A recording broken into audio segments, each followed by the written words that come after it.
Hello again, and welcome back to the Fear and Beer podcast, where we talk all things horror, horror nights, and just a dash of beer. I'm Nick. And I'm Shamus.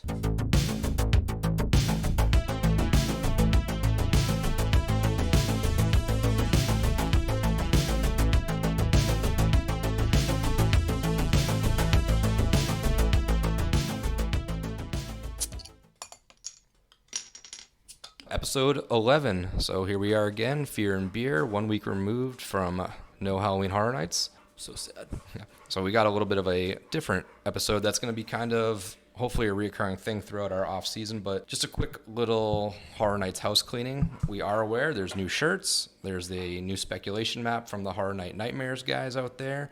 But we're going to talk about that next week. We got about 47 more episodes to fill until we'll figure that next year. So we got to string stuff along as long as possible. So today we're going to kind of dub these episodes, or whenever we do more, as Killer Beer Reviews with Kevin. So Shamus, want to kind of bring our guest in? Yeah, so if you haven't figured it out, we got a special guest tonight. Ooh, special. His name is Kevin.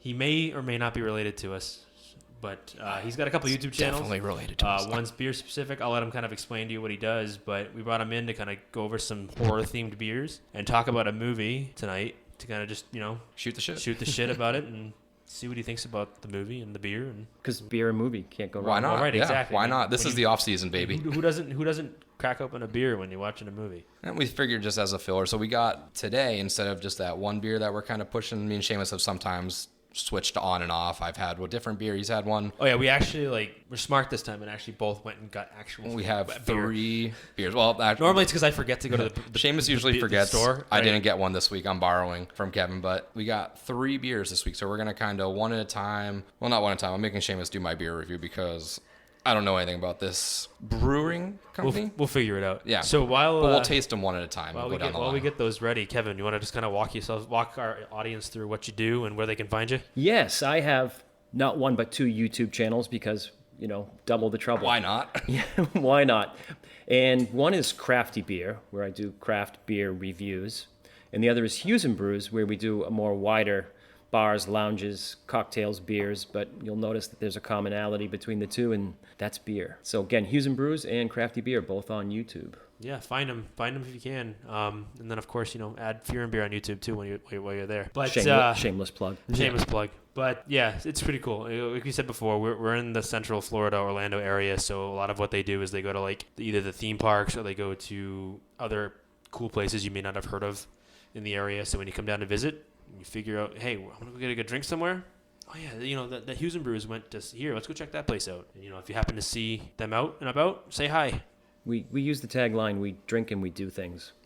And tonight we're gonna drink and we're gonna talk about things. Yeah, we're gonna do things. We're not doing much. We're just gonna talk. So why don't we start with the one Kevin has? It's Jolly Pumpkin. It's a brewery that we've done more than once on the podcast already. It's easily become a favorite of mine. I don't know, Nick, about you. I mean, it's made its way to us in 2 or 3 out of 11 episodes so far. That should go to tell you something. Yeah. So I mean, they make farmhouse ales. That's their specialty. I'm not gonna go into the specifics of the brewery, but this one we got tonight is a collaboration they did with Stillwater. Kevin, what's it called? So yeah, this one's Losing Our Ledges, which is a 6.9% hazy wild IPA from Jolly Pumpkin. They're in Dexter, Michigan, and it is a collaboration with Stillwater Artisanal Ales. So Ron Jeffries is the brewer for Jolly Pumpkin. Overpour. And Brian Strumke is the brewer behind Stillwater Artisanal Ales. This one's got some age to it. Yeah, 2017. This is gonna be good. And that's barrel aged, so it's oak barrel aged, 6 different hops. And again, so the style is technically a hazy wild IPA. And as you said, they do a lot of sour ales. A lot of farmhouse stuff, I noticed.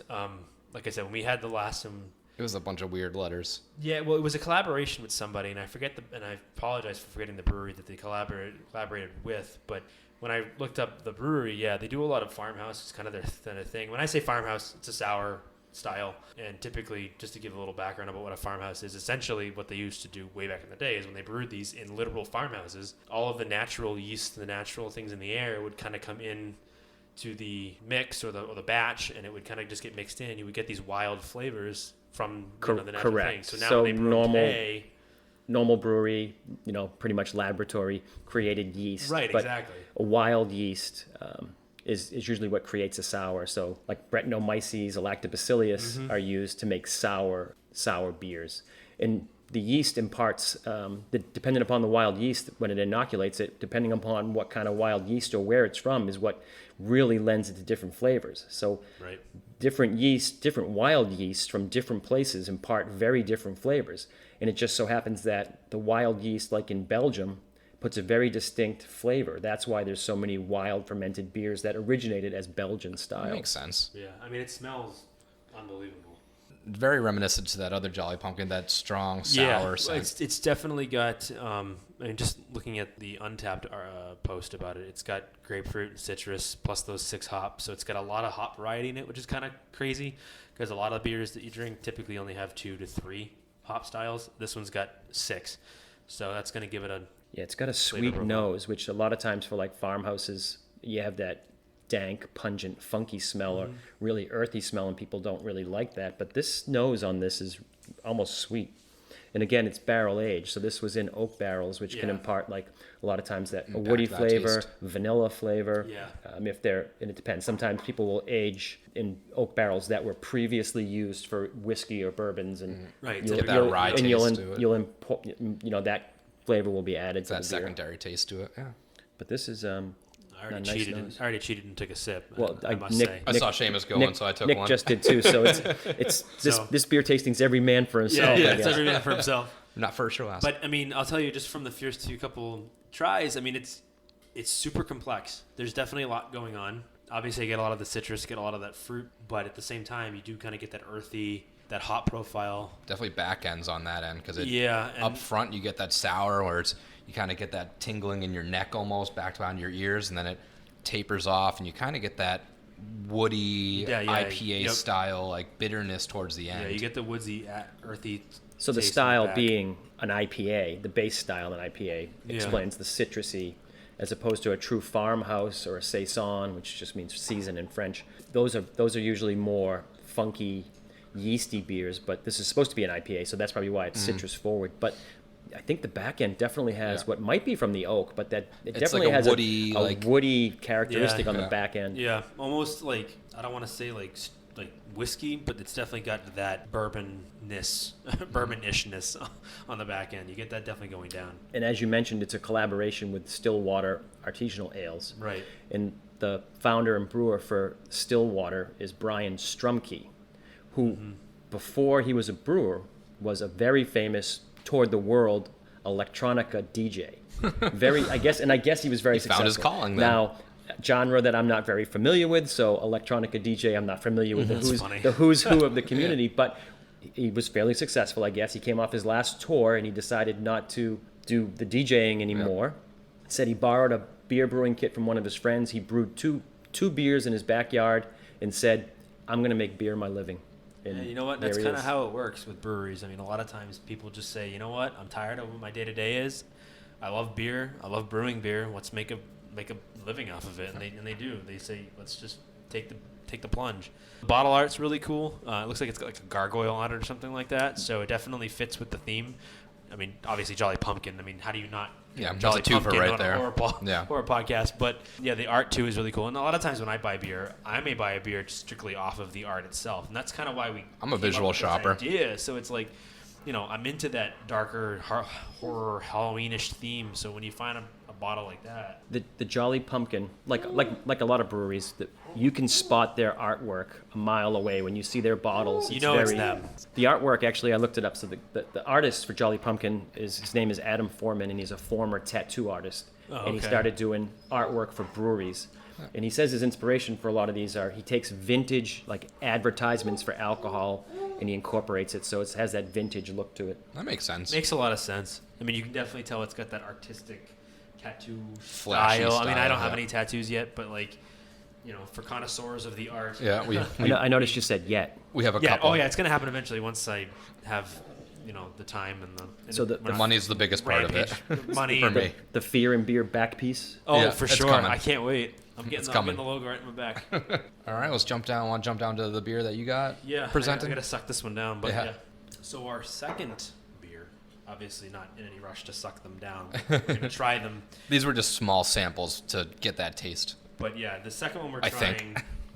This is one I found in our local shop. And when I saw the logo for the brewery, I thought to myself, how can I not buy that one? And just like we said, a lot of times I'm a visual shopper when it comes to buying, the beers that I drink. And this one is a German brewery, and the logo has a ghost in it. So like a legitimate ghost, like a woo type of ghost. Like not even like giving you the impression that it's a ghost. No, it's a legitimate, just like someone, like some kid drew it in his notebook. But yeah, it's a ghost. It's called Freigeist Beer Culture, and it's spelled interestingly. They're from, it looks like Vormenhagen-Dahl, Germany.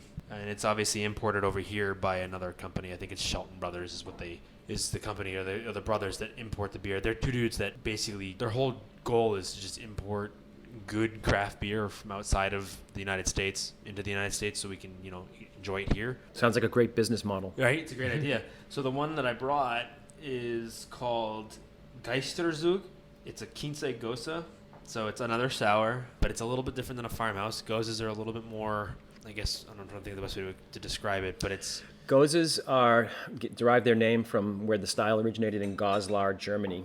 And it turned out that the water in that part of Germany had a very high saline content.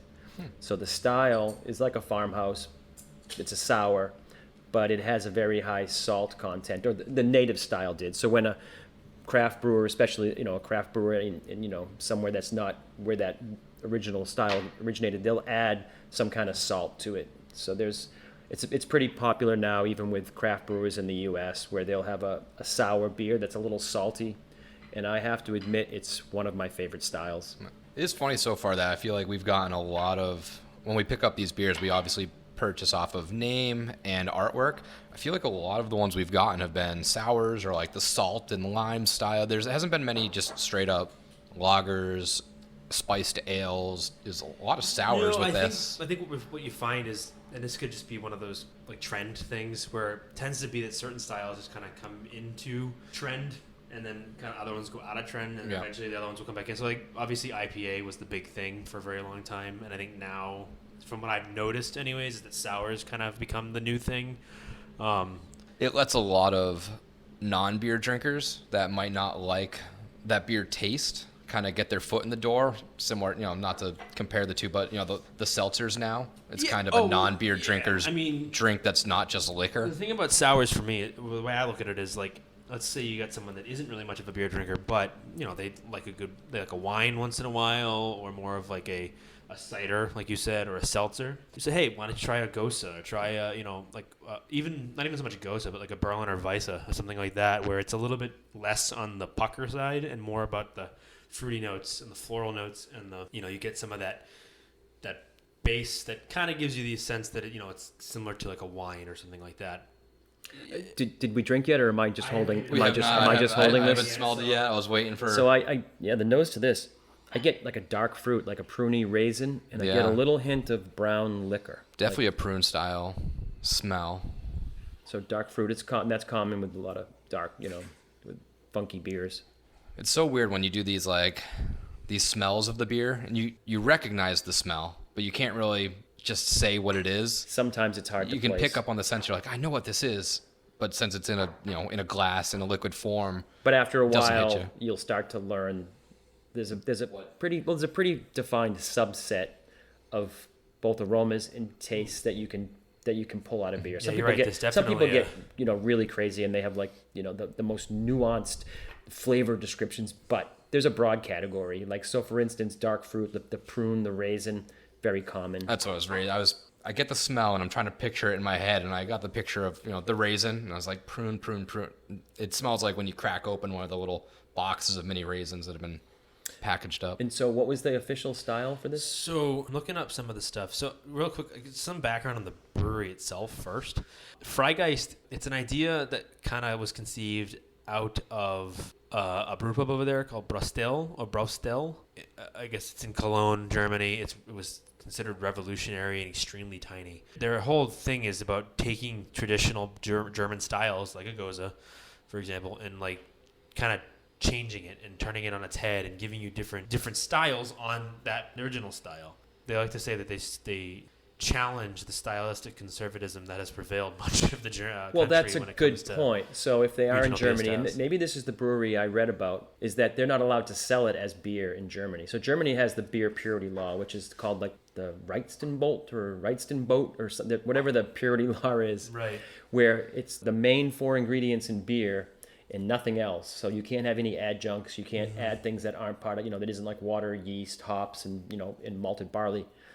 So you can't sell it if it doesn't conform to the purity laws in Germany. So this might have been the brewery maybe. that I read about, where they're challenging that long-standing tradition in Germany, and they're creating it anyways. Which it's funny because if you import a beer from somewhere else into Germany, it can have whatever it wants in it, I guess, and it's considered beer. But the purity law is if it's brewed in Germany and it has anything other than the 4 main ingredients, you can't call it beer. So Yeah, it's 'cause, the, like, it's I the don't- purity law is what they refer to it as. Don't see a ton of information about it, but from what the Shelton brothers are saying is that this one we're drinking specifically, it's based on their ancient spruced goza recipe, but it has like real quince. I don't know what quince is. It must be some sort of fruit. But yeah, it's definitely a unique take on the goza style because it's not that traditional salty sour. I mean, just from the few tastes I've had so far, I mean, it's not super sour, really. I mean, I don't know what you think, but No, I didn't get any.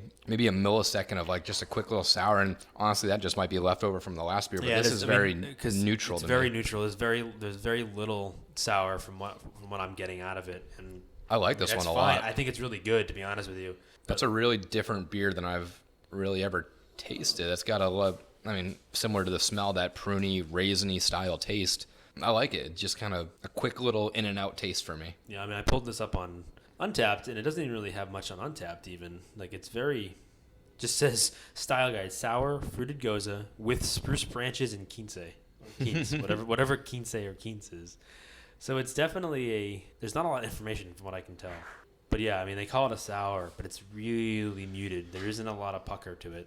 So I wouldn't consider this necessarily like a strong sour by any means. It's definitely fruited, that's for sure. And it could just be the age of it too, maybe. I mean, but I don't get a ton of sour out of this one. This is what I call an easy drinker. It's really, the flavor is fairly simple. The sour is not extremely sour. And I almost barely can't tell that it's a goza from the standpoint that I don't get a lot of salt to it, saltiness. Right. So I have to look up what It's almost like as soon as I swallow the beer, the taste is gone. It's a very in and out beer.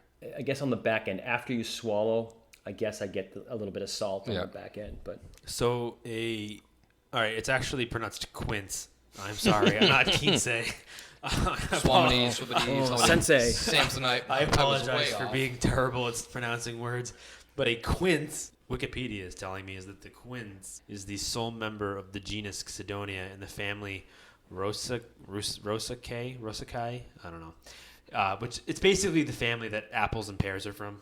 Okay. So it's very much what an apple or a pear is. That's why you kind of get some of that. To me, it's almost a little bit of pear flavor. I mean, it's not strictly pear, but it definitely has that. There's more taste of pear than smell of pear. It's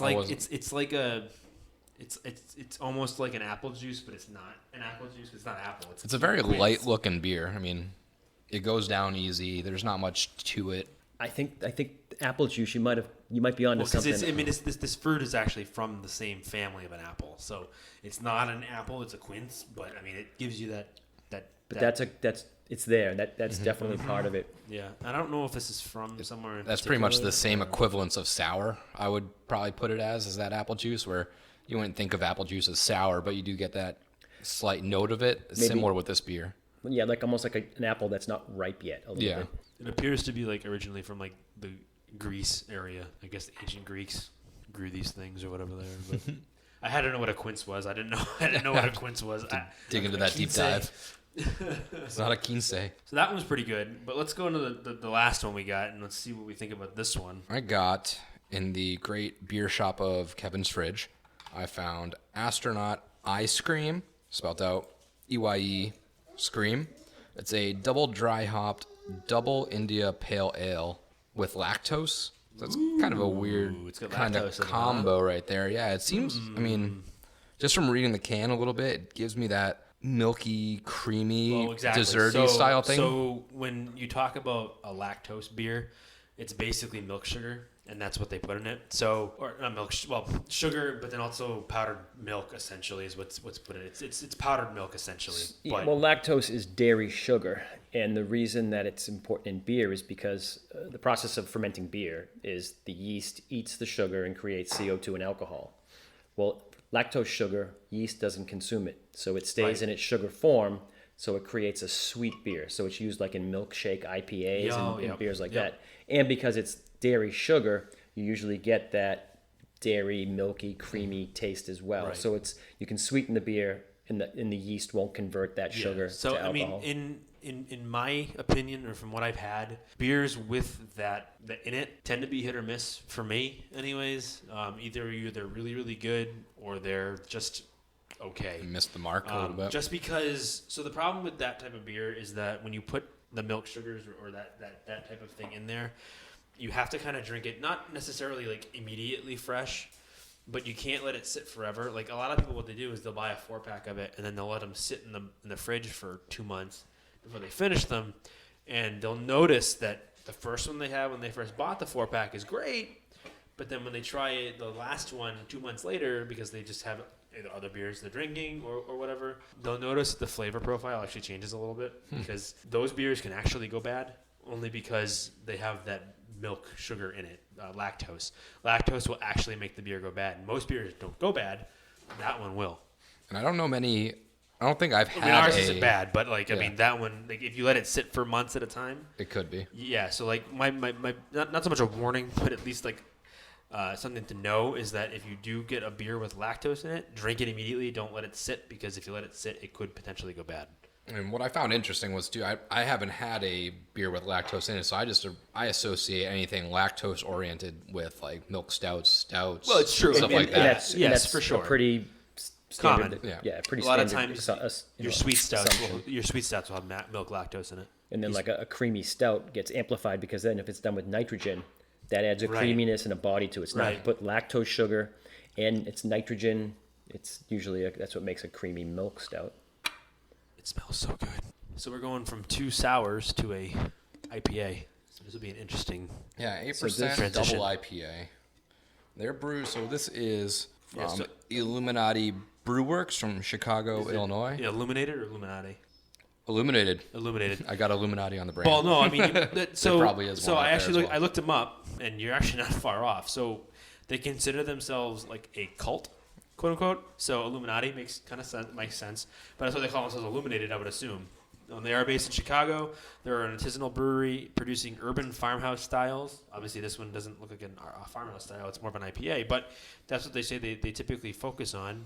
Urban farmhouse, isn't that a little bit of a contradiction? Yeah, right? I guess it's kind of a contradiction, but I think it's a little play on words it's beer. there. It's craft beer. We can do whatever we want. What is a New England IPA? Because I say it is. It looks like they were founded by 2 dudes, Brian Buckman and Matt Shirley. Both are founders. Brian's the head brewer. Matt's their business manager. But they both grew up, or they're from the Chicago area. Brian is actually a Siebel Institute trained brewer with focus on a yeast cultivation and fermentation techniques. So he's got some good background on how to use different yeasts and cultivating different yeasts and using the fermentation techniques that he's learned to kind of like brew probably unique styles. And then Matt was actually, or is president of Gourmet 45, which is a Chicago-based catering company. So they both know the business really well. So that's probably why they're, so big as of right now. But yeah, I mean, their beer smells good. It does smell good. It's very the nose IPA on this heavy. is like yeah, sweet. I mean, so my guess is because it's called Ashton ice cream, it's definitely going for that like milkshake. Sweet orange sherbet ice cream kind of smell, nose to it. Not gonna lie to you, is awesome. Yeah. If you ever get a chance to find, this is completely unrelated, but if you ever get a chance to find or get a chance to go to Philadelphia, make sure you check out Tired Hands Brewery out that way. They always do unbelievable milkshake beers, and that's kind of what got me hooked on the styles. I had a few of those from some friends down there that blew me away. From the smell and from the fact that it was kind of an 8% or a double IPA, I thought it was going to hit me a lot harder. This is pretty smooth. Follows the nose pretty closely. Actually, the nose made it seem like it was going to be a little sweeter than it is. Mm-hmm. But it's a fairly dry flavor, medium bodied, and it gets a little bit of citrus.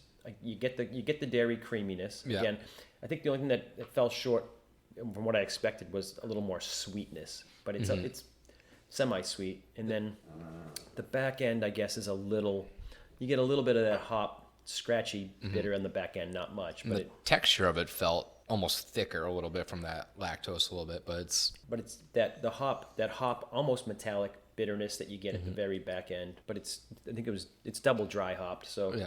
Yeah, you're gonna get a little bit more of that boozy, and I just took my first swig of it. Yeah, it's definitely got that thicker mouthfeel, but like you said, it's definitely got that double whatever you want to call it, dry hopped boozy. Like you can definitely tell they went heavy on the hops. Yeah, we picked this one up too. Obviously, the word Scream, but the can itself was pretty cool. It's two astronauts. It's got like a little mint green background, and instead of their helmets, it's just like a straight up eyeball. So it kind of felt a little bit into that category. And I think that's why I also thought it was Illuminati Brewworks, because their little logo is a black triangle with an eye in the middle. I think that makes sense. more sense now too. All right, so now that we're kind of wrapping up that whole beer round table style thing. But we move on. Which one's your favorite? Out of the three that we had, which one would you prefer? Well, I guess we have to take a little I sample got of a each sample, again. I guess, a little bit more just in case. I just sucked down them all. Christ. Yeah. I got some of the ice cream left, and that's it. I'm not going to lie to you. As of right now, I'm definitely, I don't want to say IPA'd out, because I love IPAs, and I love the fruitier New England style IPAs, or even these milkshake ones. But I've become more of a sour connoisseur. And I have to say the Goza that we tried, the second one, although it's not a traditional Goza, the way they took it and kind of turned it on its head, added a different type of fruit that you don't really ever see, especially over here in the States. I had never heard of a Quinns before. That, to me, kind of won the day out of all three of them, just because it was so different and so unique that I hadn't ever had it before. Like, I love Jolly Pumpkin for what they do, because they do great farmhouse ales. But I'm obviously the IPA is good, but this one just kind of, I don't know, took me for a ride that I didn't expect. I was going to go with that one as well, too, just because it was so different. I mean, we labeled it as a sour, but it didn't really have much or really any sour notes to me. It had that pruny, raisiny style taste in and out, and it was a pretty easy drinker versus, the IPA and the Jolly Pumpkin Sour, which are good on certain occasions, but I think just for an overall drinkability factor, I'd have to go with that second beer too, the Gauza. I'm going to go with the losing our ledge, the Jolly Pumpkin, that sour hazy IPA. And again, like the second beer, like you said, that almost apple juice, dark fruit, but very muted flavor, not much to it. Yeah.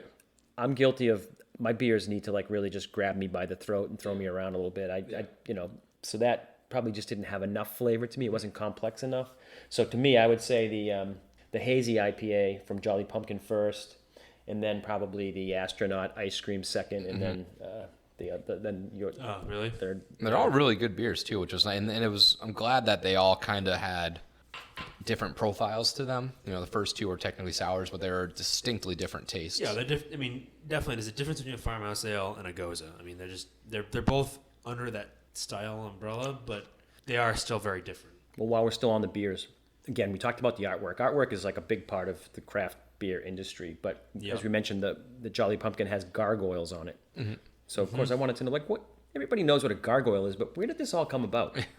So it turns out the word gargoyle actually comes from a French word that I won't even try to pronounce, but it means like throat or gullet, and they were used on buildings to catch the rainwater and drive it off away from the building so that it didn't run on the masonry and work out the wear down the masonry back when buildings, especially probably in early Europe, were mostly masonry. So then if a gargoyle is on a building, or any like demon type gargoyle is on a building and isn't used for catching rainwater, I guess it's really used, it's called a grotesque, which of course that word went on to mean other things. But with all that said, there's a 1972 horror film called Gargoyles, which I think has to be a future episode for you guys. Oh, probably. Where a father and his daughter are on some trip or road trip, and they're looking for something, and they find a colony in Arizona of live gargoyles. So I just wanted to put that out there. I'll have to find that so now. when you do that episode, let me know. That is right up my alley. I wonder if they lined that up to the Gargoyles animated series that came out in the 90s. Right? And there was a lot about that movie. I mean, I had never heard of it, but it seemed almost like it might be a cult classic, like Love the those, 1972 Gargoyles movie. So check it out. We'll look up into that. We'll watch that one, and that might be another killer beer review session that we're gonna Yeah, kind of we'll keep as a reoccurring factor Figure going that through. one out.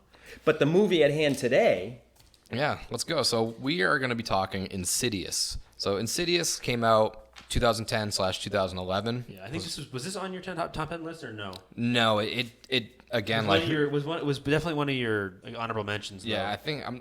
I don't think I brought it up then. And again, We definitely talked about it. yeah, I know that we much. talked about it, and obviously we talked about it because we have so many people. This is like an all-star like production team that put on for sure. Insidious. When I you go mean, down the list of where this thing like We came from established the minds yeah, of, I mean, we clearly established that we are fans of the production company. yeah, And we are fans of James Wan. yeah. So Insidious, it came out originally 2010 in September. It premiered at the Toronto International Film Festival, and then from there got a wide release in April of 2011. And we decided to kind of talk on Insidious because we thought it through so far in advance that yesterday Kevin was telling us he was watching Insidious, so we said, screw it, let's talk about Insidious. Yeah, let's just talk about Insidious. I mean, I like the movie, so Yeah. why and not? this is one of 3 in the franchise, right? 4. Or is the 4th out, or is there one? So in the there's works? so there was 1, 2, 3, and then the last one was like Ghost Key or something. I don't know. along You those all know lines. how I feel about sequels. Yeah, I mean, to their I haven't seen any of the yeah, sequels. So I know there there it was. I know there was So- at least 3. yeah, to their credit, I think it was Ghost Key. To their credit, it held up good because they didn't do a lot of like sequel extensions. I think they had one, and then I could be wrong, but I think 2 was like a prequel, Oh, and then okay. 3 So, was a sequel. and 3. then I think 3 was the prequel because I think the Okay. chronological order from what I've seen was 3, 2, 1. one, You and know then more about yeah. it than I And do. the family that's in the first one the same family carries through to the second one, and then I think Okay. a new family must enter the picture Well, or something. yes. A new I storyline. guess I have to find They're these good. movies and And- watch them then. And then 4 follows. It's a little bit of a prequel, not the demonologist, but the Elise, the lady- Elise, yeah. the lady so that, 4 like, four the, follows medium. her backstory, how she got these powers. It takes Okay. place, back in the Gotcha. day. And I believe 4 spoilers. 4 ends with her receiving the phone call from The first movie. the first movie, talking about Dalton and stuff like that. So Interesting. it bookends it right there. Interesting. I'll have to find them and check them out. Yeah, so they're not bad. I have them. I think I have those all on Blu-ray. So they're Maybe better I'll have to borrow sequels them than from you then. yeah, they're better sequels than some other movies that we've talked about. Right. So just going down the list of like who was behind this, directed by James Wan, who was Master. sprinkled throughout both of our top 10 lists. Master of modern horror. He's done Conjuring, Saw, Dead Silence, And we all know how much Shamus loves Saw. Fast and Furious 7, Fast 7. Fast 7, and Aquaman. Talk about sequels. Yeah. He kind of made this in a response to the fact that Saw kind of kickstarted this like horror porn gore. He unfortunately genre. kind of got like dragged into that He got typecasted. horror porn Yeah. type genre, unfortunately. And I blame more on the movies like Hostel and that sort of thing Mm-hmm. because those ones were typically more. I don't consider actually most of. All right, so I take that back. Some of the Saws are pretty bad, but the original Saw, even Was the second not much. one, I mean, I wouldn't classify them as gore porn like some people would. I would consider them more hardcore, violent horror movies, but they're not like. It's not gore. Hostel, But he it's- definitely did get kind of dragged into that style because they all kind of a lot of critics just kind of combined the two together, like Hostel and Saw, they're just gory porn movies. So he made this as kind of like an FU. This Yeah. is, I can actually make I can see real that. horror movies, Right, and I'm actually a lot I smarter don't than you need think I don't need those grotesque scenes to kind of just cause that. Right, fear. and we're not going to go into Saw tonight, but please watch Saw 1 and tell me the dude can't make decent, crazy, thought-provoking movies. But And whatever. for the subgenres of like horror, like give me this kind of supernatural, possessed, exorcist kind of stuff. Me personally, Yeah. over the Saw, Hostel kinds. Those are great. Yeah. For what they are, and I love the Hostel series and the Saw series. Yeah. But these I prefer these. these as well. ones really like. I mean, sometimes like these scenes, some of them will, like they'll give me the chills. Right. And part of it is probably because the chances of me getting taken in a hostel and dismembered by crazy people in a warehouse, okay, it could happen. All right, it could. Wrong place, wrong time. But this stuff, like the supernatural stuff, in the back of your mind, you're convinced like it could happen at any time, anywhere. And at another kinda time, talked about that a at little another time, we could get deeper into this. But when I was watching this today, like I almost, or yesterday, was it yesterday I watched it? Anyways, I had to like stop it at a couple points because if you don't remember the stories, some of the things that happened in this movie absolutely happened to us in the house we lived in the 90s and 2000s. I believe it. I mean, like from the scene where Dalton comes down and says, "I don't like sleeping in my room." Our youngest son, when we lived in that Did the house, same thing. used to say it. Middle of the night, come down and have your front doors wide open in both directions. That absolutely happened to us. Yeah. Seeing people happened to us. Him describing the same man in a hat that he could see every night happened. And to the point where it got to the point where, I took him serious. I literally screwed all the bedroom windows shut with screws when we lived in that house. So maybe that's partly why these They hit speak to home. me. Yeah. But at some point you should talk to Chris and have him explain. Have Chris on for a little. He lived the life of Dalton. Oh, yeah, and that's not an exaggeration. I mean, I'm like we talked about this in the top 10 episode that we did. I'm one of those people that's hard to scare when it comes to movies. Like I don't scare easily, but you're right in the sense that this type of thing, I've had experiences of my own. You feel like even though you tell yourself, it might be real, it might not be real, but if you've had an experience, it's hard for anyone to sit here and say you haven't had that experience because hold on, you weren't there. And I'm not one of those to be like, oh yeah, I don't believe you. It's like, how do I know? Yeah, you You can't could be prove. telling that you can't prove one it way or the other. regardless. But even if you haven't, it comes back to that. Well, it could. Exactly. And so, and then your mind can start playing tricks on you. Like, Right. oh, I think I hear something in the middle of the night, right? Yeah. But Right. the chances are you're not sitting straight up in bed in the middle of the night and going, "There's a guy in the hallway with a chainsaw." Yeah.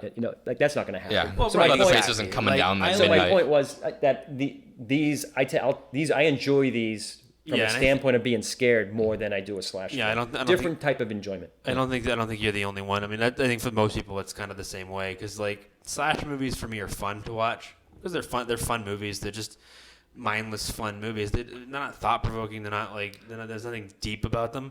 These ones tend to be a little bit more. Even if they're like a very cliched story, they're still more interesting just because you're right. I mean, I think the difference is startled. startled versus scared. Like Yeah. the slasher films that jump out, Yeah. oh Jesus, that scared the crap out of me. Oh, Like- machete. Yeah. But this kind of thing, like where like voices over baby monitors are always just effing freaky. Slow build. Yeah. slow So when build. when that voice comes over the baby monitor in here and says, "I want it," and you're like, I'm like, my arms are like got Yeah. goosebumps, and I'm like, Yeah, so for me, like that's the feeling that I want these movies to provoke for me or invoke in me is I want that feeling of dread. I want that feeling of just Unease. Don't scare me. Just make me feel unease because you're not gonna scare me because jump scares to me isn't scaring me. That's just like you said, startling me. Like, and most jump scares are cheap and gross and terrible anyways because they're never done right.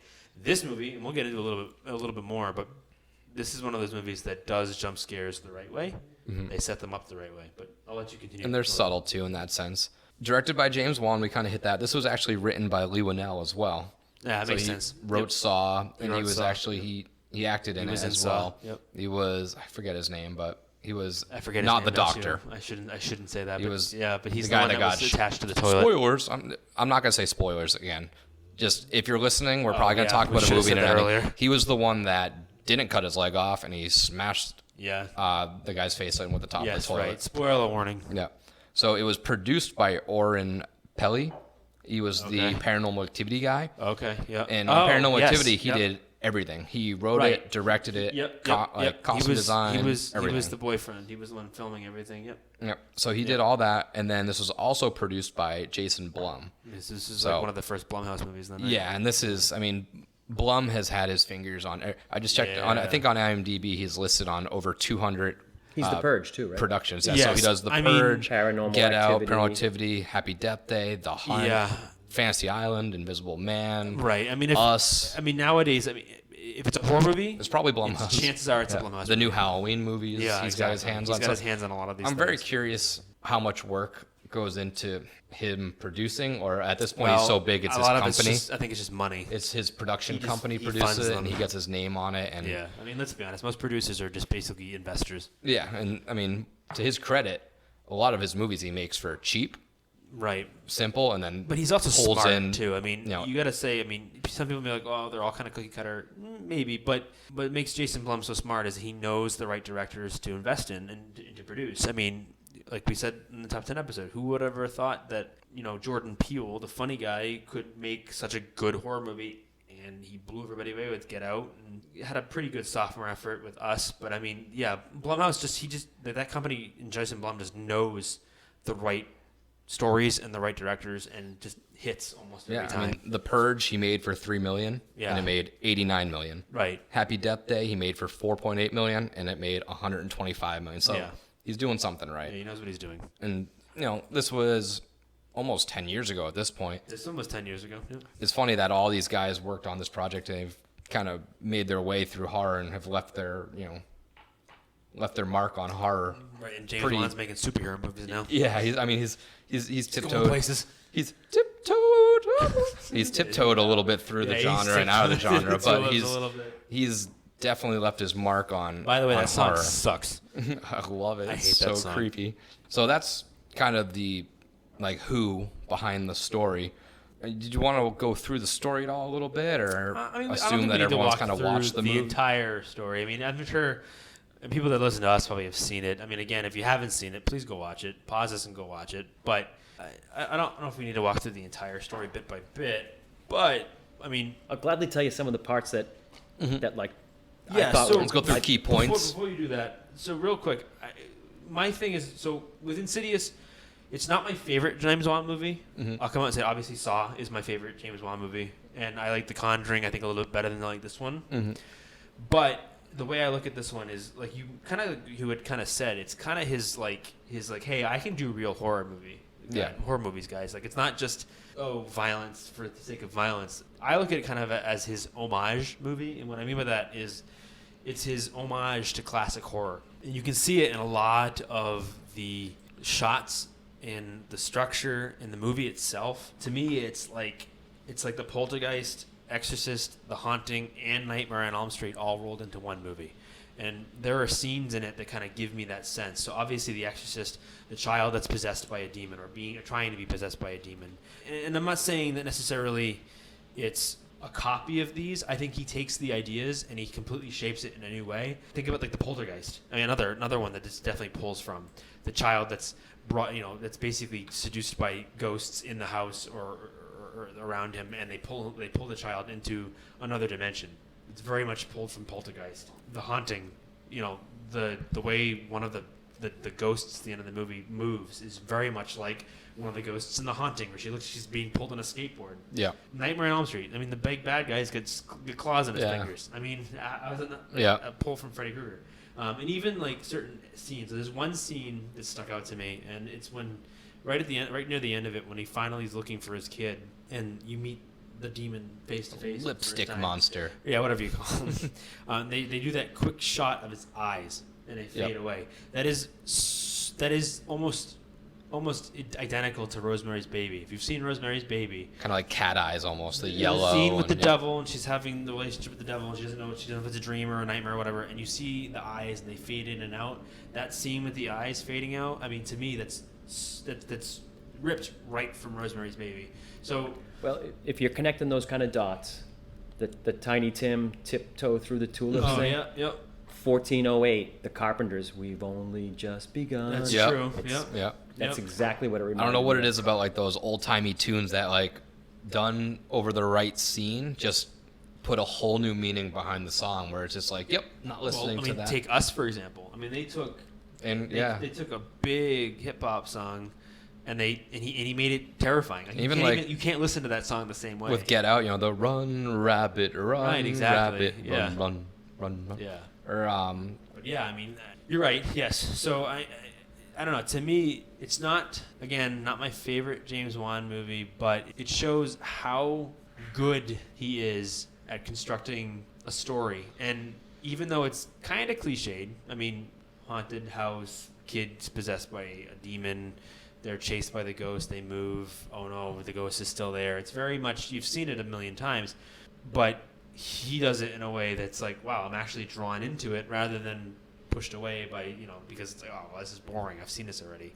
The only things that kind of pull me out a little bit is that like they don't really explain who they are. I mean, are they just ghosts that haven't crossed over? Are they demons? Are they? I mean, Yeah, so I think the concept is that the further is like purgatory. Right. So there's spirits that haven't moved on. A lot of them don't want to because they're trying to come back.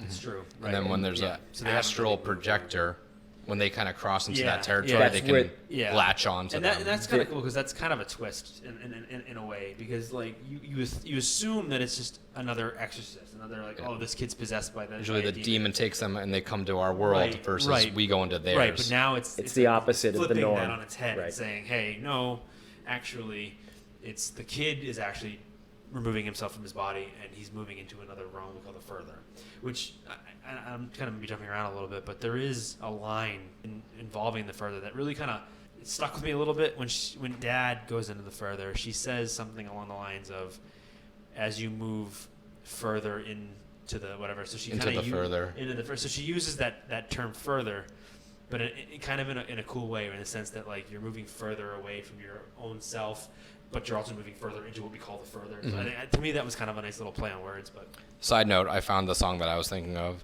the Mr. Sandman. Mr. Sandman. oh, Halloween. Yes, exactly. That where it's just that very Was it innocent. Bring Me a Dream or Dun something? dun dun dun. Yeah, exactly. So it's like another one of those old timey tunes that doesn't have any horror connotations really, but then you match it up to the right scene, the right villain or whatever, and it kind of So I wonder. flips it I wonder completely. who did that first.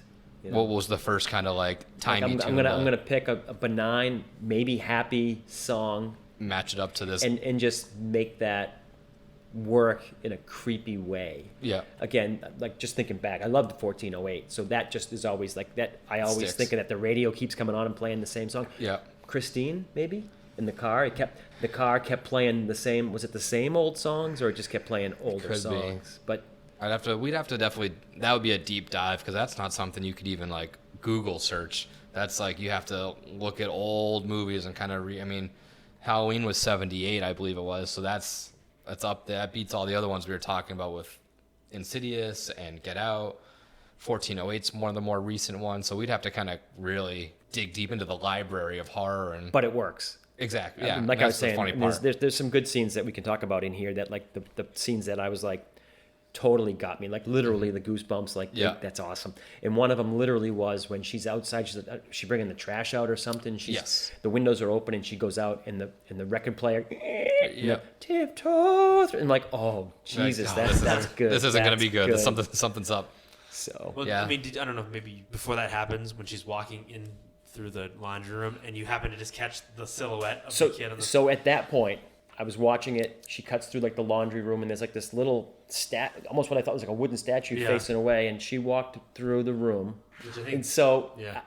I had to stop it for a second, like literally, because I'm watching 'Cause you watching think- it on you think- Netflix. Yeah. you think So you I see back it up, something, and I'm but- like, "Is that what I think it is?" And then I'm like thinking to myself, not knowing what's going to happen. Right. I'm like, if that just goes by and is never brought up, I'm going to be like, "What was Yeah. that?" There's got to be a callback somewhere. But then when she looks in there and that the Right. kid runs through the house, it's like, holy Yeah. crap! Yeah, if you haven't watched The Haunting of Hill House on Netflix yet, that similar thing. They hide ghosts and Little that sort of thing in the scenes, but they don't really pay any attention to it. But it's there because they want you as the audience, as you as the viewer, to Pick catch up on and it. go. And then you have to watch that now series. you're screwed up because you're like, wait, was that something I should be cared about? You have Like, to watch that series twice almost because at Yeah, the you very really end do. you come to a realization. There's an aha Right. moment, and then you're like, oh, like what else Right. did I miss? And you have to Like- rewatch it in that And that's the mindset of thing- and that's knowing the what thing, had like, happened. I mean, it took me to like, and not to talk about that show, but it took me to like episode 7 to finally catch something and go, wait a minute.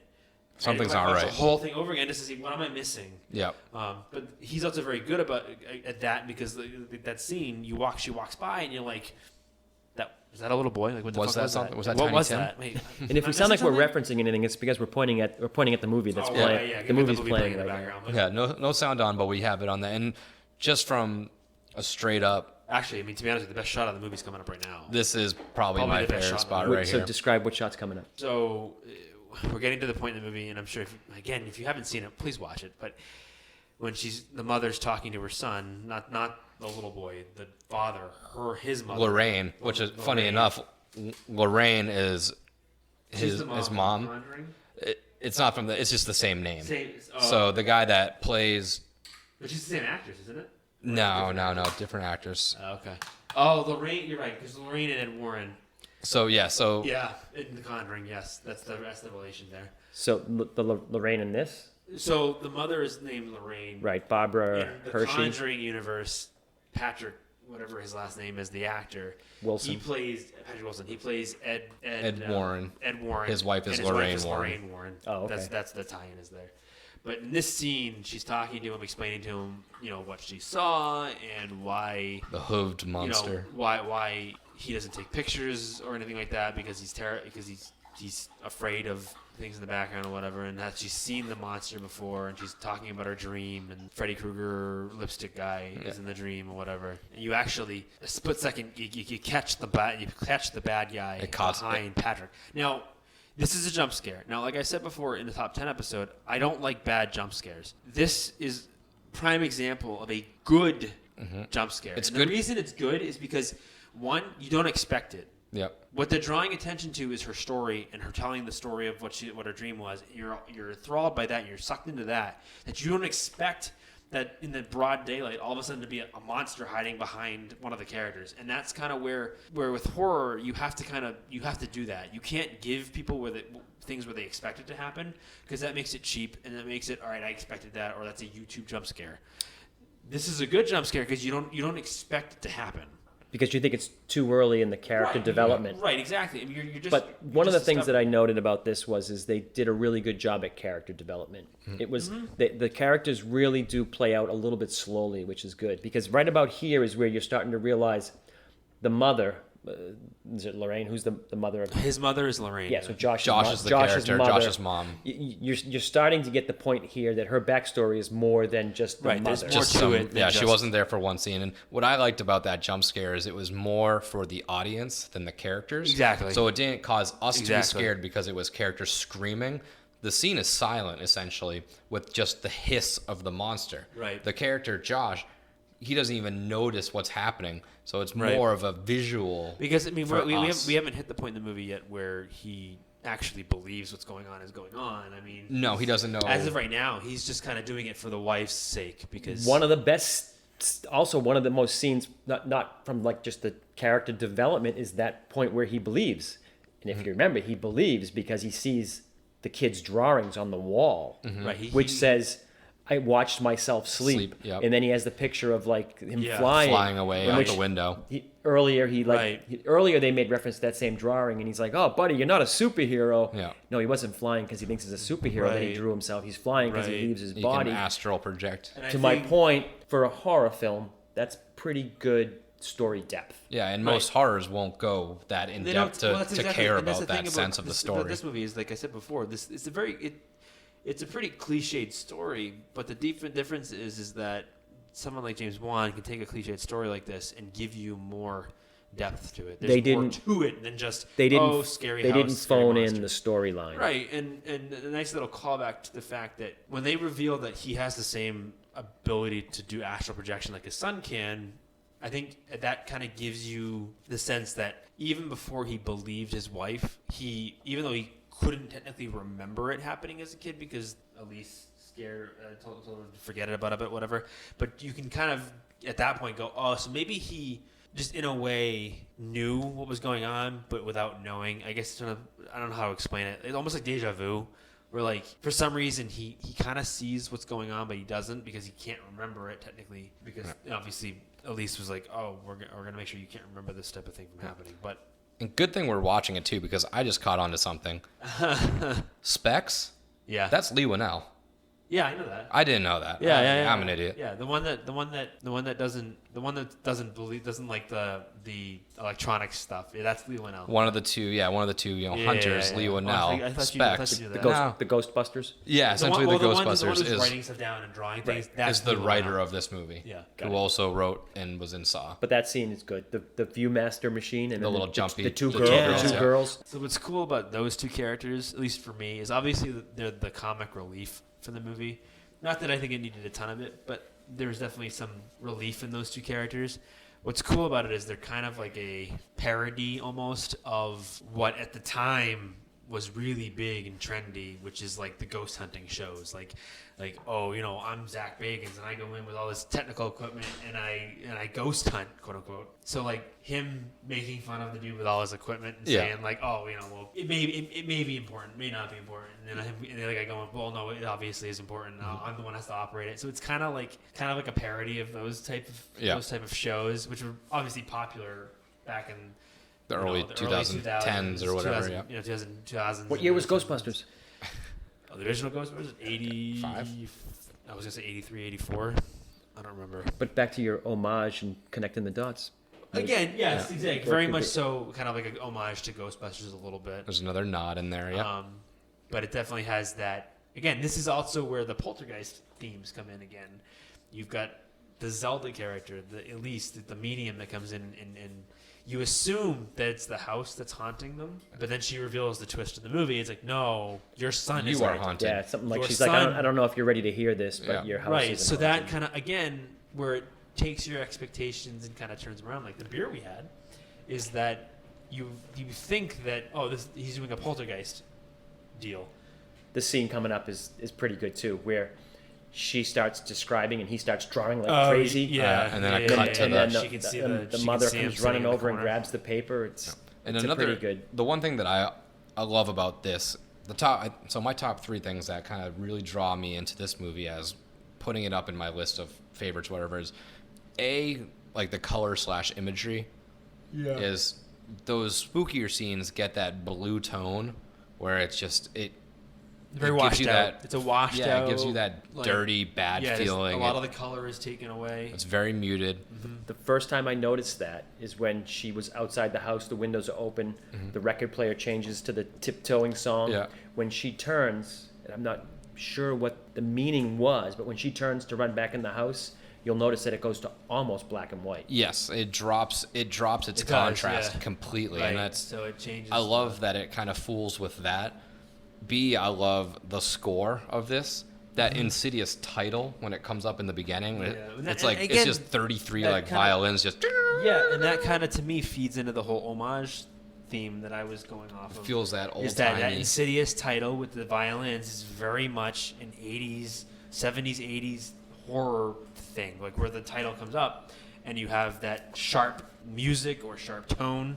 They kind of, it's jarring essentially. Yeah. Like it's not so much scary. It's just very like, whoa, that warps my head. It just screws with my head because what kind of sound is this? Yeah, what noise is that? You're right. So that to me is really cool too. And then the last thing that I love is these shots, similar to what we were talking about with the viewfinder and the 2 girls popping up. It's like a jump cut almost. It doesn't show them smile. Right. It shows them go from frown to smile instantly. Same thing when we come later into the scene with the family sitting there with the shotgun. Yeah, and that brings up another thing. So if you want to, again, kind of goes into my homage theme. That's very much The Shining. Yeah. Like at the end of The Shining, when you see the 2 twins and it flashes to them axe murdered, or you have that jump cutting, which kind of jumps from scene to scene and it changes from what you're looking at to something that's more horrifying. Kind of that same idea where he's kind of going along those lines. So I really think that he took a lot of what his favorite aspects of horror in the history of horror and smashed it. And he kind of smashed it together. And it doesn't feel like it was smashed together. It feels No. like it was melded and molded together by a dude that's obviously a master. It's such small amounts from so many different things put into a story that we've heard before that it doesn't. Right. This isn't like us just saying, oh, well, James Wan just stole everything. Right. And that's the thing, it's not a copy. It's not a direct copy of all these movies. It's just inspired by it. Yeah. Right. And some of the best stuff that's ever come out in entertainment is inspired by something else. And funny enough, too, for as I was talking with like the score and the cinematography and for how well everything was put together, they shot this movie in 3 weeks. So this wasn't a long production. Yeah, it wasn't a long production. Which is kind of blows my mind, too, just from... Not that there's like an extravagant set when he goes into the further. It's just kind of like silhouette, black light, or not black light, like blacked out, one single light. It's essentially a red door. In one place. Yeah. And I guess that place is supposed to be the house they moved from.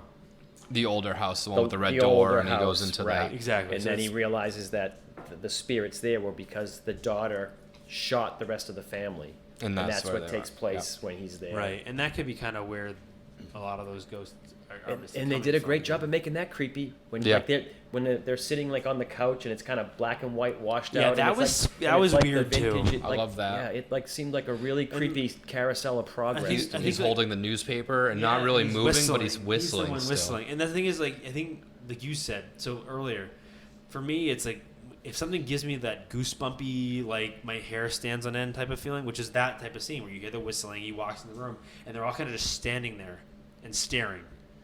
And then he gets really close to the old lady, gets really, really close to her. And it's, again, one of those good jump scares. You don't expect it to happen when it happens.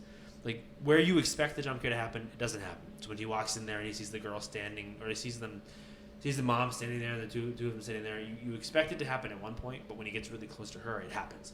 Mm-hmm. And you're like, whoa, I didn't expect that. But yeah, it's really, really creepy. And so it's not technically a dream. It's supposed to be them in the astral projecting. But that scene in other movies do a really good job at this of dream sequence kind of stuff. They nail it. You're like, that's the kind of weird shit that happens in a dream. Like the background kind of missing and the weird lighting and the people acting in certain ways. So it makes me it worked. What it reminds me of is, what do they call it in Stranger Things? The upside down. The upside Absolutely. Down. So it's just like the upside down. It reminded me of the upside down. To me, in this world, this universe of this movie, I think it's kind of almost like a purgatory. So if we're talking about ghosts that won't cross over, it's obviously that purgatory area where it's like they're waiting halfway between the living and the dead. Right, or people that choose not to move on because they just don't willing to commit. They keep thinking they're going to come back. So so my guess is that in that family was murdered in that house, and that's why they're still there. They've been waiting for someone to or if they don't know they're dead yet. Yeah, exactly. Oh, Sixth Sense kind of stuff. Yeah. Oh, well, we talked about that movie too in one of our episodes, but one thing about that particular scene, and this is kind of random, but not that it drew me out of it, it just kind of made me go, huh, is when the girl kills the family, you hear her shoot, and it sounds like she's either using a Winchester or a shotgun. It's like boom, boom, but she's holding an M14 rifle, which don't go boom, boom. It's just a rifle with boom, boom, boom. That's the kind of weird stuff that happens in dreams. I know, it's gotta be what it was. And it kicks back to that dream aspect where, like, you might just misplace information or, like you said, where the background falls out because your brain is focusing on just that one story. The rest is just it doesn't need to be finished. Maybe. So that's where I think that might kind of tie in, or it was just a straight up goof. Yeah, I mean, it's just something. It's just one of those weird things that I catch that nobody else is gonna catch. Because, like, I don't know. That's what I thought, but I don't know. That line that I was talking about a little bit earlier, it's actually into the further you go, and that's just one that stuck with me because I like the way they worded that. It reminded me a lot of Get Out when she put him under. Right. And he was like, she put him into the But I don't know. I like this movie. It's definitely not one of my top 10s. But the sunken place. The sunken place, that's what it's called. Yeah, in Get Out. But with this movie, it's one of the better modern movies, and it shows that modern horror didn't die. No, it's still kicking around. A lot of people were saying that horror was kind of going out the door, but guys like James Wan were really kind of making a modern version of classic horror movies and not just copying them. Yeah, and that's what I liked about this one the most. It created new characters. Yeah, I think the only thing that I didn't like about it more so was the ending. So we're at the scene now where the father's like looking at the drawings. He found the monster. It's and all he's red realizing that the drawings now make sense for what's going on. And he's like, hey, call that lady back. Yeah. Changed my mind. Yeah. Right. We found our red door. Right. We found the red monster man. Right. And the thing is, it's also, if you look at the other drawings, like the horse, this is before he gets to that. This is before he goes into the further. So when he gets into the further and he sees the rocking horse in the further, he calls back to the same drawings. And he goes, he was telling us the truth the whole time. We just didn't listen to him. It's one of those. It's a nice little play on the idea that, and obviously you haven't had kids yet, Nick, but the idea that kids tend to be more, almost like dogs. They become more sensitive to this type of stuff. More susceptible. So more susceptible to. Well, I don't think they become more susceptible. I think they don't have the things that block it yet. Right. So as you become older as an adult, you kind of like start to shut that sort of stuff. Put up your blinders. You put up blocks. As a kid, you're more like when they talk about like imaginary friends. I have an imaginary friend. Well, there's a theory that says that maybe they're talking to an actual like spirit, or they have like look at this, like look at The Shining for an example. When The Shining came out, like that whole idea of Danny and Danny's the friend he talks to, but same idea. Where in the book, The Shining, the book, it was an actual spirit that he talked to using The Shining. In the movie, it was kind of just him talking to himself. I think it was kind of implied, but it's the same idea where like kids tend to like be more susceptible and tend to be more receptive to the spirit realm with the spirit side of things. So in this movie, it's a nice little play on that, where like why she made him forget is because it was easier to prevent it from happening again, essentially. Well, essentially, if he forgot that he could travel, he wouldn't. He would stay safe. He wouldn't pass it anyway. Tony was the Which is why I love the Tony was the friend. And then that crazy bride couldn't take his body. Tony was the friend. You're right. Sorry, I should have known that. But that's why also I like the astral projection stuff, because the astral projection it gives it more of an element than just he's visited by ghosts or demons or whatever. He's actually removing himself from his mortal self.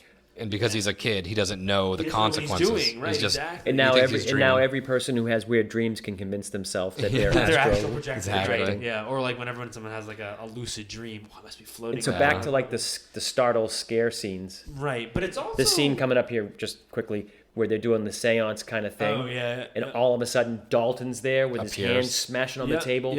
I was like, holy smokes. And that's kind of like, this is where the movie starts to ramp up. Like you've hit the point now where it's actually starting to ramp up a little bit. It's becoming a little more in your face.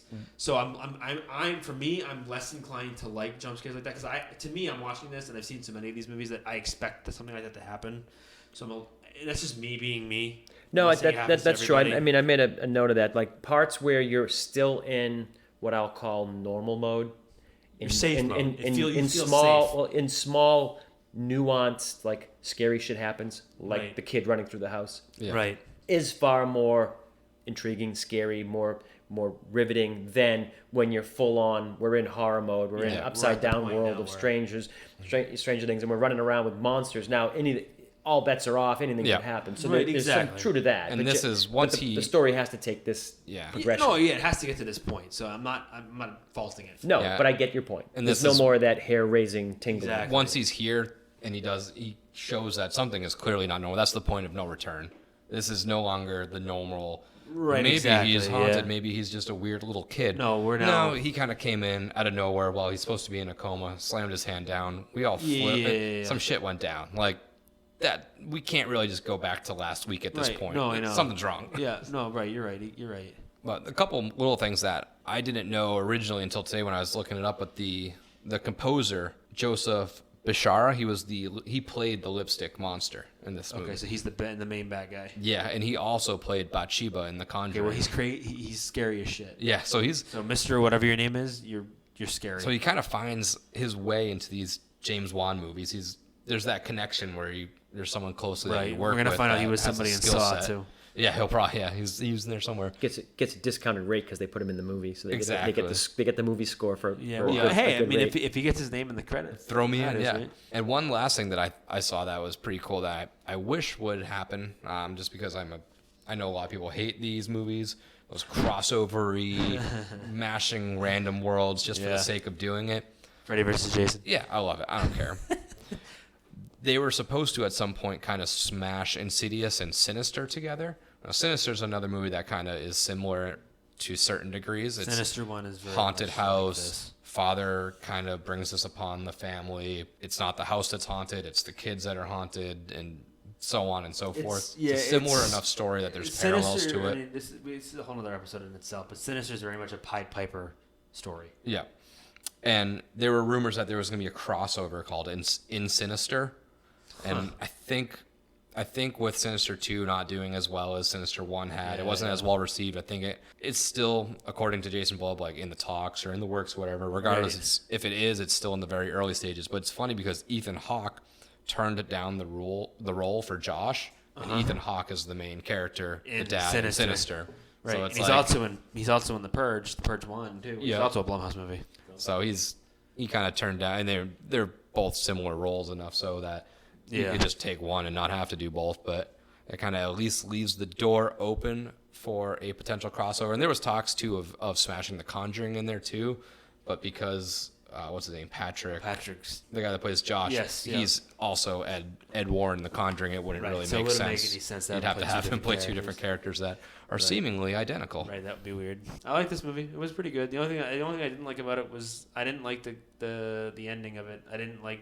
I mean, not so much that I saw it coming because I didn't quite see it coming. I just don't like super cliche setup sequel type endings where it's like, oh, the The good old man guy is blowing out now the the bad candle guy. cakes. Like, More movies do that than not. Though. Yeah. I know that. Yeah. I get You know, it. the old, Yeah. you know, they That murdered stinger. the bad guy, the evil, the villain, and then the closing scene is one of his eyes popping open. You know? Yeah. Right, Yeah. and again, that's just me being me. I mean, I get it. That doesn't ruin the movie for me. It's Yeah, and just- if the movie works, then boom, there's the perfect sequel. yes, this is the part where there is one other thing that made me laugh. Like, and I know it wasn't supposed to make me laugh, but I laughed out loud In this one. in this one. So like when he's walking through the further or whatever, and he's fighting with that dead guy or whatever, and she goes, "You're stronger with them than them. You're mortal still, or whatever." And he kind of like pushes him, and Yeah. the monster kind of flies through the away. air. He goes, Yeah. "Oh!" Yeah. That- Very, very cheesy, it made me campy. laugh so hard. It So very few things like that where like I get it wasn't supposed to be funny. That made me laugh.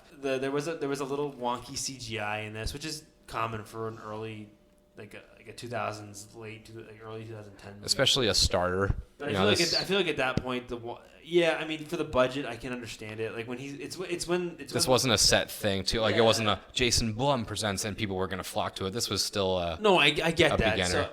So I'm not holding it Yeah, against it. It's just when the monster is like chasing the boy across, like he's climbing the wall. Mm-hmm. You can definitely tell it was like CGI. So Yeah. like, that kind of took me out of it a little bit. But Yeah, again, it's- I'm not gonna fault it because But that character that was like guarding the door, they didn't really say. Like you really never knew what his role was. They right? didn't dive into yeah, him. you didn't get much about. I think him. he's referred to as the long-haired fiend. I think is what the character's maybe, name. yeah. But he like just guards the like. Why is he?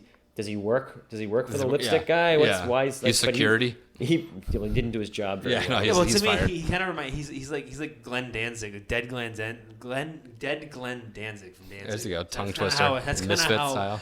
That's kind of how I perceive. And then there's some him. things that like you have to read into it, or maybe there really was a backstory. But like the lipstick devil, he's working on a sewing machine, right? Isn't he? Yeah. Well, And then they he's pan like over to, like, sharpening some- his nails. Or Oh, is that what he was That's doing? what he was doing. It's like it's a wheel where he's probably pumping and Oh, pumping one of and those he's like sharpening the old tool. sharpening spinning stones. wheel. And, Yeah. and there's like masks or marionette masks or something that they pan. little to. puppets. So yeah. like, so is It's- that part it's- of like it's- that's what he was like in Yeah, his it's- life? Who he Is was? that his or- character? Yeah, Yeah. it's very vague. That's the one thing about like this movie is like they didn't do a ton of time setting up the bad guy, and sometimes it works. And I think for this one it does kind of work a little bit because I don't care so much about. I mean, I do and I don't. I don't really. The less care you know, about- the more Yeah, ambiguous and he's scary spooky just it kind based of on who is. he is. And No, but that shows depth. Like I'm going Yeah. to show you these random things and let Right. you in your head Figure out why. make the backstory because they didn't have to do that. No, Like, what's it the could've mask just mean? What's been the a- mask? Right, You know, they're to showing me, a that's- mask. Like it now, could've been a blank now room. you're creating a character, a backstory. Right, So and to me, that's back kind to of like to the depth of the it's characters. kind of where he played the Freddy Krueger type. That character is very much a demon Freddy Krueger. Yeah. I've got sharp nails and I'm targeting kids Yeah. that are entering the further or a dream world.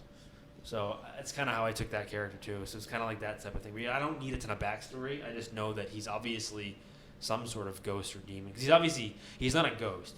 No. He's a demon of some kind. Well, he's definitely the demon / devil because they reference the hooves and Yeah, the exactly. goat legs Right.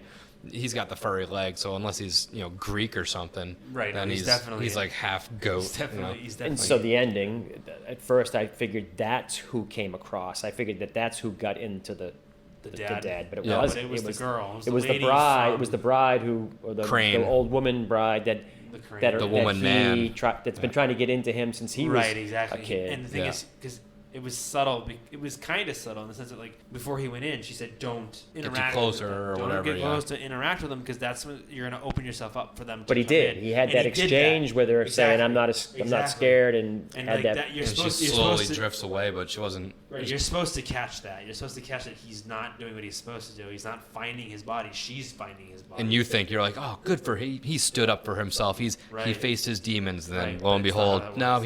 he did not do that. And I haven't seen the second one, but I believe it's the next storyline. No Continues. spoilers. It- yeah, the it next continues that storyline sequence. is about her, right? That's more. Is she the main focus, character? Yeah, the focus is on that character. That I think the name was Crane or something like I, that. don't know. Okay. I haven't seen Insidious too, so I don't know. I would suggest this series. I would suggest to continue I'll it have to go watch because it's not a Saw, Paranormal Activity, any slasher movie. Insert slasher movie here. It's not one of those series where they just drastically they drop actually, off. like, add It's kind of more like to the Conjuring, universe, where it's right. it's interesting. It holds similar story, and much like this movie has shown us, it's not just some other horror movie that's very cliche. It's got development, it's got story, it's well done. I mean, was number 2 directed by James Wan as well? Because I think so. and that typically, as long as like if the sequels are directed by the same person that directed the first one, they tend to be a little bit better because at least they're trying to stay. They're continuing with the their vision, own work. Where a lot of times what happens is they'll sell these ideas out. The studio will then run it into the ground, and they'll have just random directors that will come in and film the sequels, and they don't really follow the same. Yeah. vision. So James Wan directed 2, Okay. and then Lee Whannell directed 3. Okay, well, but And it's then- still better than just some other random. Yeah, and then the 4th one, The Last Key, I believe it was directed by somebody else. I think it was. And what year was the last one? Was it like The Last 2018? Key was or? 18, yeah. Oh, okay. That was, I'm not sure, it's some other random person, but Lee Whannell wrote all of them. Yeah. So they are still I'll have to find all them. that brainchild of the same, Yeah. original group I'll that have kind of to put either this find together. them or have you give me the DVDs so I can watch them. They're worth watching. If you end up not kind of being fans of them, enjoy watching them. Still, they might not have rewatchability for you, Exactly. but you'll have fun at they're least not making the continuing the top 10 stories list, of these characters. essentially. No, but they're still, as a whole, the series is, for me, I enjoy them all. They're very rewatchable for me. And it's kind of one of those things like when we talked about Saw, I had to go and just watch the Saw series. Now, because we watched 1, I'm probably going to have to go home and watch 2. I'm going to edit this for tonight or tomorrow. I'm going to watch 2 Watch and a movie 3 while and you so do it, on. yeah. And then I'll hand them off to you next week. But I think there's a lot of rewatchability for me just because they are shot beautifully. The score is good. The characters are really fun. And I do really enjoy these haunting style movies. I think with my top 10, I've proved that haunting style movies are kind of not my forte, but I favor them a little bit more than the slasher just because it's a little less generic. But for me, this movie and this series is one of those top series for me. Yeah, I'm with you. I mean, like I said, I like this one, so I'll have to check the other 2 out. Again, I don't typically give sequels their due all of the time, and I should be better about that, but More often than not, you're not in the wrong, though. More I often know than not, that, and I think a lot of it they has to hit- do with the they hit a home studios run. just running them into the ground, but Yeah, I mean, whoa. Okay, we need 10 Fast and the Furious movies. we need to. Speaking of running sequels, James into the Wan, ground, thank and you. James Wan. So what are your final thoughts on the movie, Kevin? I really liked it. Yeah. I really did. Again, it falls into the category of the kind of movies I like. I like 1408, Sixth Sense kind of things, Exorcist, going old school. Mm-hmm. Those were our thoughts about the movie. I think before we sign off, I do want to suggest at least one for you because I know you said you kind of like that creepy, give me that arm hair raising type of feeling. If you haven't watched The Invitation on Netflix yet, I have not. I think it's still on there, but check out The Invitation. It was my number 10 on my top 10 list, and people are probably like, oh my God, he going on about that again. But The Invitation is the last movie that I've ever watched where I couldn't stop watching it. So, and what I mean by that is like a lot of times I watch movies late at night, and some of them, for the most part, put me to sleep. And I end up falling asleep halfway through, or I get nodding off, and I'm like, all right, forget, I'm done. This one kept me awake. I don't want to say I couldn't breathe, but like the felt like it. The level of tension that this movie created is unlike anything I've ever experienced before. Because it's not an outright horror movie. It is, but it isn't. And the entire time, the setup is very much, this isn't. I mean, it's like an everyday thing anybody would go to. But the entire time, you just have this sense of something's not right here. Something's not going on here. That's not it's outside the norm. And when I talk about like hitting you with unexpected, either jump scares or unexpected, just boom, hit you in the face or something, this movie's got tons of that. So I would check it out if I were you. I'll watch it. And give it a shot. One that I would throw out that we just talked about was Sinister. So I don't know if you've watch seen Sinister too. Seen Sinister as well. I think it's still on Netflix. It's not. I have it on Blu-ray. Yeah, it's I know Sinister borrow it. 2 and I think Sinister 1 was on Netflix last I checked, but it's that similar feel where the haunted house, whatever, it almost feels dirtier, like grittier. No, It's- yeah. I mean, this is one of those movies, and I want to cut you off. I know I do this a lot, but when I put this movie on for the first time, I was like, oh, this is what we're getting into. yeah, buckle in. Yeah, I mean, it's definitely one to check out. I mean, because when it first starts, it feels almost like a snuff film, and it's not. Obviously, it's a major market movie, but it definitely gives that feeling. You're like, oh my god, they're gonna go places that most movies don't. So it's definitely a one to check out. It was shot. I mean, if you told me it was shot within a week, I would believe you because it's one setting. There's more gore than this, but it still has to do with that young children getting possessed by a character kind of sucking them into It's a Pied Piper unforeseen type areas.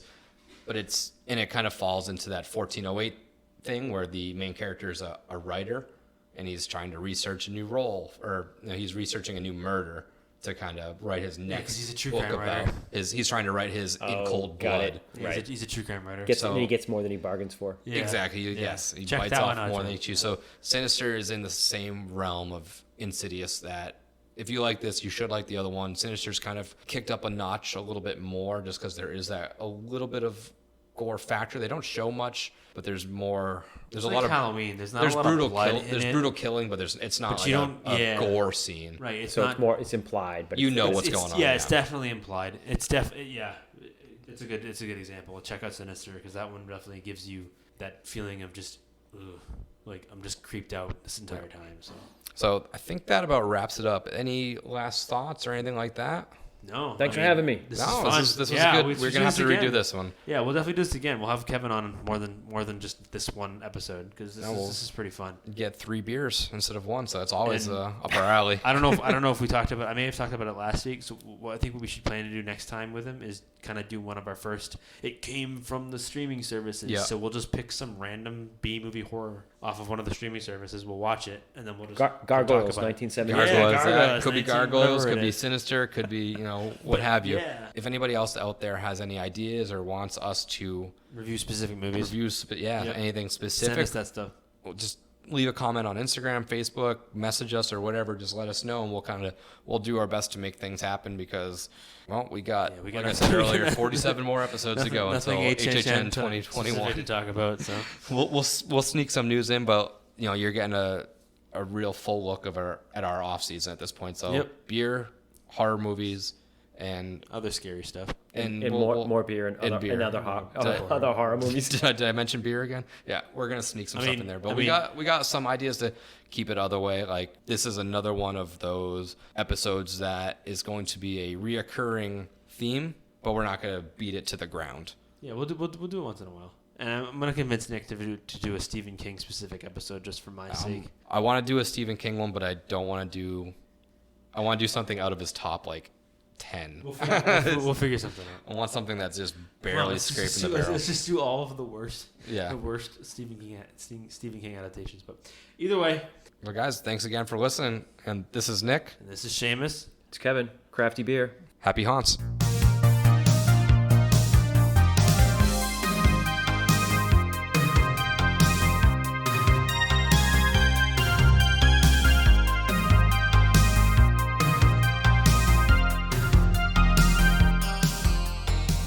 And again, I would just like to thank Vampire Stepdad for letting us use his music for our intro and outro music.